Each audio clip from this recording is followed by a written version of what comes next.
Ahoj, jsem Lukáš a vítám vás opět na kanále Cestuj klasikou.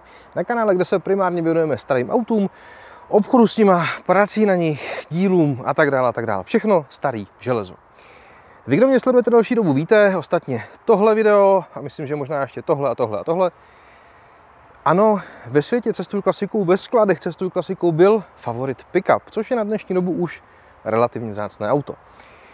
Vzácné, proč? Favorit obyčejný pickup. No, bohužel, když ho chcete, dneska, v roce 2021, tak už jako fakticky ty auta nejsou. Kdo ji měl, tak ji měl ve firmě a buď ji utáhal tam a už tam se rozpadla, anebo potom soukromí vlastníci si tyhle ty mašiny doamortizovali při třeba stavbách svých domů, protože to byly stroje užitečný.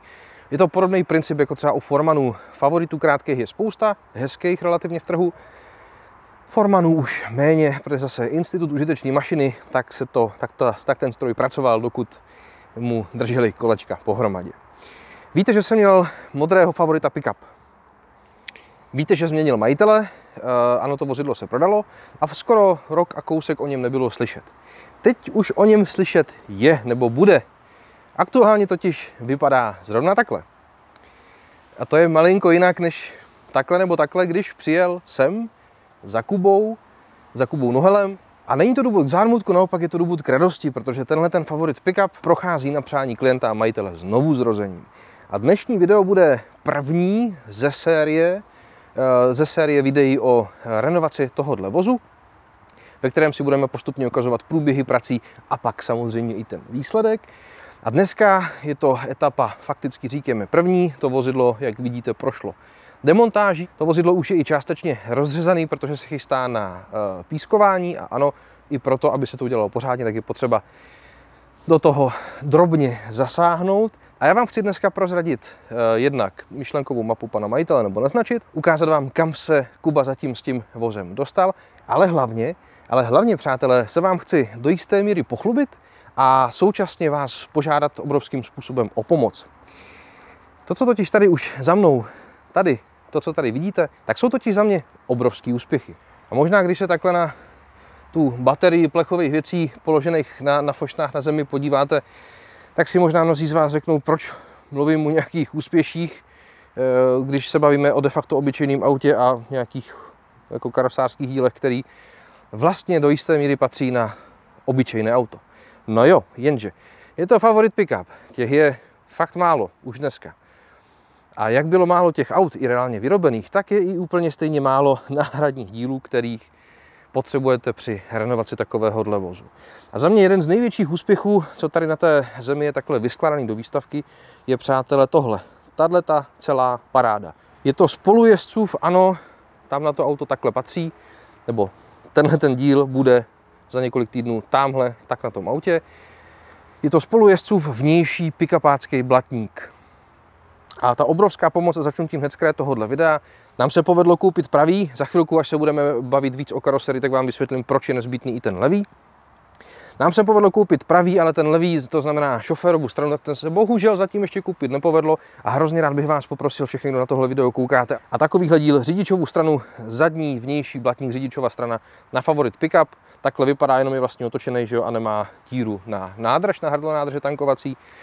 Tak kdybyste nám ho dokázali prodat, tak nám to strašlivě pomůže v realizaci celého tohohle klientského projektu. Nicméně, obrovský úspěch číslo 1, vnější blatník, spolujezdcová strana, skvělý. Tohle potom je kompletně celý přední podběh na spolujezdcovou stranu taktéž a kompletní podběh, že jo, nosník, tady je tažní oko, tam je potom by patřila takhle, pasovala chladičová stěna, tady potom je takhle je kolo, tam drží tlumič nahoře, tady je kus podlahy s celým nosníkem. Opět nejetý originál dílo, za mě velký úspěch. Když půjdeme sem, tak na takovýhle podběh by potom navazoval tato dlouhá věc, což je výstuha nárazníků. Respektive chladičová stěna, výstuha nárazníků, nárazník, světla, hotovo. Pak jsou tady nový přední blatníky, prahové výstuhy, tamhle vzadu Tamhle vzadu jsou vidět vnější prahy. Je to tam podobný princip jako u RK, to znamená, že se ty prahy ze čtyřdveřový kastle pomenší, upraví a potom napasují na tu pick-upáckou kastli. No a další obrovský, jako fakt za mě obrovský úspěch je to, že se povedlo koupit nejeté, já vám takhle vidím do toho záběru stíním veselé, dobře, tohle, přátelé, je za mě svatý grál pick-upistů. Jsou to nejetý zadní vrata, padací podobně jako na Felicích pick-up. V dávné minulosti, když se takovýhle vozy běžně nasazovaly do firemních použití, do flítu a tak dál, tak se z korbíčkového auta, což tahle mašina se vždycky narodila takhle tady dveře, takhle se vyklápěly, jako na Feldě pick-up nebo na Felicí Fan třeba, co znáte. Maximálně to z fabriky vypadlo s nějakou korbičkou takhle nahoře. Tak když se tyhle auta tehdy provozovaly, možná to někteří znáte, tak měli křídlový vyklápěcí dveře nějakou velkou laminátovou boudu nástavbu, aby z toho byla taková malá dodávčička. Aby se to tehdy takovým způsobem mohlo dělat, tak to auto vypadlo z fabriky s takovýhlema dveřma, přijelo k dealerovi, ten je sundal, dal pryč a na tu mašinu nastěhoval křídlový dveře. A ten příběh těchto dveří je úplně stejný, respektive je úplně stejný, jako já mám třeba v nabídce jedny takhle nejetý dveře na Felicii. Tady máte screen a odkaz je v popisku. Jsou to nehrané dveře, sundaný z nového auta, odložený někde ve skladu a nám se je povedlo vyčmuchat a koupit. A to je fakt jako pecka, protože když vám je pak otočím v dalším záběru, tak střihačský kouzlo, tak ano, jsou fakt kompletní, včetně tady toho, včetně toho zadního krycího deklu, včetně výstuh, zámku a hlavně, přátelé, hlavně, a z toho mám obrovskou radost, včetně tohodle, což je guma, která byla nejenom na těch dveřích, ale i potom na bocích těch blatníků, takže my víme, jaký má ta guma mít profil, jaký má ta guma mít tvar. A jsou tady i ty kotvící capky, takže je můžeme na to konto, víme, jaký potřebujeme koupit, nebo při nejhorším se nějakým způsobem nechají zreplikovat. Tohle je za mě obrovský úspěch a je jako dneska fakticky nemožný něco takového získat, takže opět skvělá práce. Tady pak nějaká repliková výstuha podlahy, další krásný díl fungolová kapota, no a ta největší pecka, tak to takhle přejdu, abych vám zase nestínil. Tak přátelé, tohleto celý, na co se teďka koukáte, je kus favorita takovýho, nebo čtyřdveřovýho, nebo OnePluse, nebo jakýhokoliv ten čumák, vlastně tohle, pocať, je to. A ano, tohle se reálně produkovalo jako náhradní díl, takhle to vypadlo z fabriky, takhle si to vlastně tehdy mohl člověk de facto v mototechně, nebo člověk asi úplně ne, ale spíš autorizák si to mohl takhle koupit jako díl. Když někdo rozflákal favorita, tak tada. No a proč mám obrovskou radost tady z tohohle celku? Hele, je to vlastně hrozně jednoduchý. Sice máme už spolujezdcův, to je tamhle ten přední podběh, takže do jisté míry by nám mohla stačit chladičovka a šoférův podběh. Jenže, kdo řešíte renovace těch aut, tak víte, že chladičovku na favorita jste schopni si koupit dneska poměrně běžně, ale jsou to už různojakostní výroby, řekněme něžně, takže je to špatně vylisovaný. Nesedí to z tenkýho plechu, je to vlastně vůbec se s tím nepracuje hezky. A tohle je echt originál, tovární řešení, skutečně fabrický díl, tak jak to vypadlo z tehdejšího výrobního závodu, 1:1, to je jedna devíza. A druhá a zásadnější devíza je v tom, že když se historicky bouralo, to asi znáte i teď, když náhodou klepnete, tak ve většině klepnete na řidičovou stranu. To znamená, že spolujezdcův podběh je koupitelný výrazně snáz než podběh řidičův a tohle je jako fakt velký potíž. A to, že se to povedlo koupit takhle v celku, je skvělý, plus, aby těch dokonalostí nebylo málo, tak je to vlastně kompletně protipožární stěna a hlavně vršek celého torpéda, plus takhle, že když půjdeme z druhé strany, tak nejenom přední část vlastně podlahy, co je tou protipožární stěnou, ale i spodky podlahových nosníků a výstuh. Takže ano, tohleto za mě je obrovský úspěch, že se to podařilo koupit a reálně za to, protože velmi brzo by se měli přijet ještě Funglnový přední dveře, že jo, ten pick-up má 2 přední dveře, takže Funglnový originál 2 přední dveře a fakt to jediné, co nám schází, aby se mohlo pokročit dál, k tomu se v zápětí dostanu pokročit dál na té karoserii, tak je takovejhle blatník jenom šoférova strana. Takže ještě jednou, přátelé, prosím, smutně koukám, pokud takovejhle blatník šoférovou stranu máte, nebo víte o někom, kdo by ho mohl mít, tak v popisku jsou na mě telefony, nebo napište do zpráv na Instagramu a dejte si tam follow rovnou, na Facebooku a dejte si tam nějaký ten lajčík, nebo jak se to dělá vlastně. Nebo mi zavolejte a já s radostí přijedu na druhý konec světa si ho od vás koupit, protože nám hrozně pomůže v té renovaci. No a teď karoserie. Takže, a konečně jdeme k tomu, k téhleté na první pohled děsivé zkáze ještě jednou. Takhle to vypadalo předtím, no a takhle to vypadá teď. A teď to hlavní, proč je potřeba ty zadní blatníky sundat, proč je chceme nový. Za prvý, proč je potřeba je sundat? Když je sundáte totiž, tak nejenom odhalíte, jak to vypadá pod nima vlastně, že jo, tohle je, říkáme, prahová výstuha, ono je to tady i vidět, vlastně takhle je standardně sériová prahová výstuha normálně pro zadní dveře a takhle by běžel B-sloupek u sedanového auta. Ale abyste když ho sundáte, tak potom při pískování můžete vyřešit tuhle tu hrůzostrašnost a tuhle tu hrůzostrašnost. Jo, takže vy ho fakticky za to víc než chcete sundat, abyste mohli tohleto všechno dát do pořádku, protože sem třeba tady do toho místa, tady tohleto všechno byste nemohli vyřešit, pokud tam ten blatník na tom autě ho z něj nesundáte. No a když ho sundáte, tak jednak uvidíte tuhletu všechnu zkázu, ale hlavně, že jo, tady ta všechna, toto všechno, to, co kde teďka ukazuju prstem, je vlastně tahle ta dosedací plocha.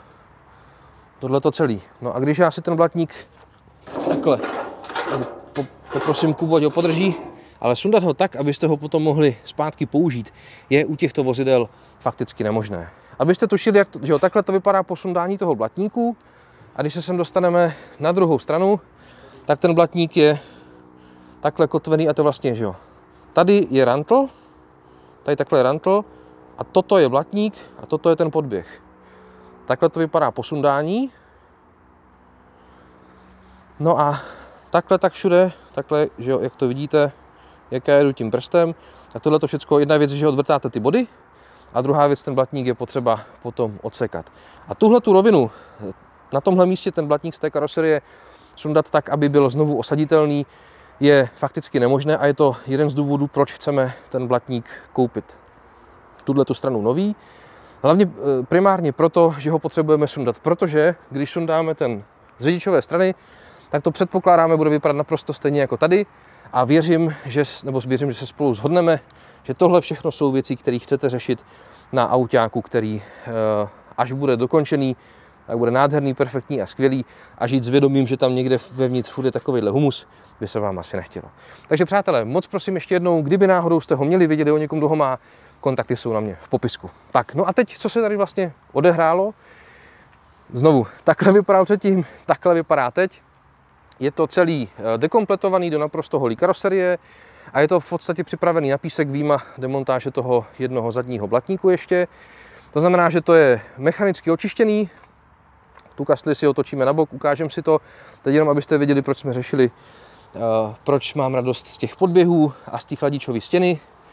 Protože jsou tady věci, které jsou neoddiskutovatelné, že je potřeba s nimi něco málo udělat.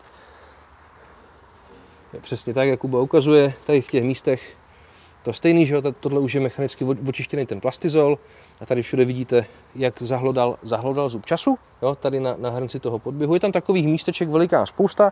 Mimochodem, tyhle ty nálepky všechny tady máte fotku. Kubovi se povedlo nechat vyrobit fantastické repliky, takže na všechna ta místa, kde v minulosti byly nálepčičky se specifickými věcmi, a podotýkám se specifickými věcmi pro pick-upové auta, tak se samozřejmě potom nebo ke konci té renovace, tak se nastěhují zase nové. Tady jenom ještě pár pohledů na tu zkázu, prostě na zub času, který je to favorit přece jenom a favorit vždycky bude favoritem, takže bude reznout. A bude reznout i na specifických místech, jako je třeba podlaha, jo, takhle hezky, vtipně, ale taky na místech, kde by to málo kdo čekal, a to je třeba typicky tady vzadu, vlastně za sedačkama. No a kdo ty auta znáte, tak víte, že jsou z toho sundaný i ty antivibrační, antihlukové elementy. Ano, jsou vyrobeny šablony, to znamená, že až se bude finišovat s tím vozem, tak se všechny tyhle ty elementy, ne že vrátí do původního stavu, protože se dají samozřejmě nový, ale všechno se to udělá jedna k jedné, tak jako by to vozidlo fakticky vypadlo z fabriky. To primárně proto, že za A Kuba je profík a za B klient si přeje perfektní výsledek.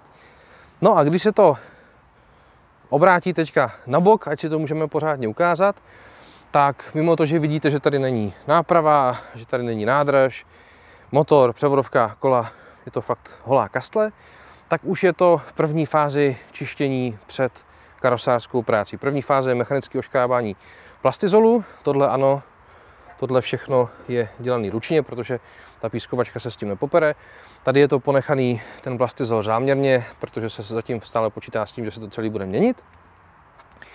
No a můžeme si tady aspoň krásně ukázat, co vlastně všechno je zhledáno na té karoserii po takhle základním očištění. A to čištění vlastně té karoserie má dvě evoluce. První je tohle, takhle mechanicky, ručně, fakt to ručně oškrábat, a pak to jde na tryskání. Co si můžeme ukázat, co teďka krásně vidět, tak je mizerná chladičovka a tady ten spodek toho předního nosníku. Tady už je odbudovaná ta výstuha hlavní podlahová a takhle to vypadalo po otevření prahu. Jo, tohle je důvod, proč jsou koupeny samozřejmě ty výstuhy. No a tady v tomhletom místě je, tady ten kus tady byl záměrně ponechán, dosem, vlastně takhle, dosem je to práh a tady odsud už začíná ten zadní vnější blatník.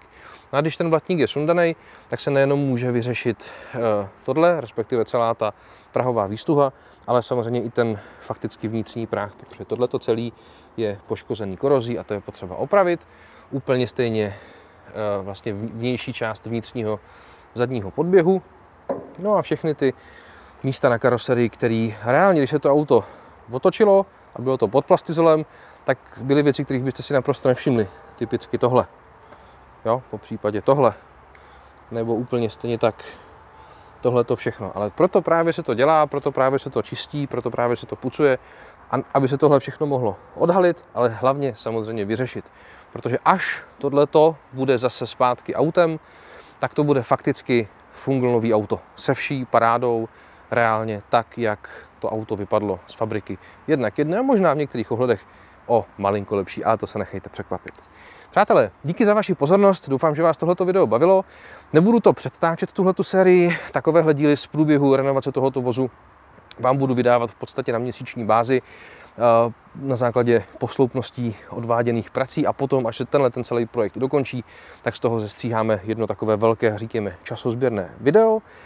Doufám, že vás to bavilo. Pokud jo, videu dejte paleček, pište nám do komentářů, jak byste se k vlastnictví Škody Favorit Pickup postavili vy, protože takovýhle projekt je vlastně za mě jediná cesta, jak mít špičkovýho, perfektního a nádherného pickupa, protože to auto je reálně nekoupitelný v kondici 1A, bohužel. Aspoň já jsem ho v kondici 1A++ za asi 8 roků, co se věnuju aktivně projektu Cestu do klasikou, tak jsem takovýho pickupa bohužel nenašel. Takže ano, za mě precizní renovace je jediná cesta, jak mít v kolekci úplnou bombu. No a ještě jednou zopakuju, prosím, kdyby náhodou na tohle auto potřebujeme, velmi rádi koupíme šoférová strana, vnější zadní blatník. Mějte se skvěle, buďte zdraví, sledujte kanál Cestuj klasikou, protože takovýchhle věcí tady bude velmi brzo o malinko víc. No a já se na vás budu těšit u videa dalšího a vy, pokud máte aspoň trošku možnost, tak cestujte klasikou. Zdaric!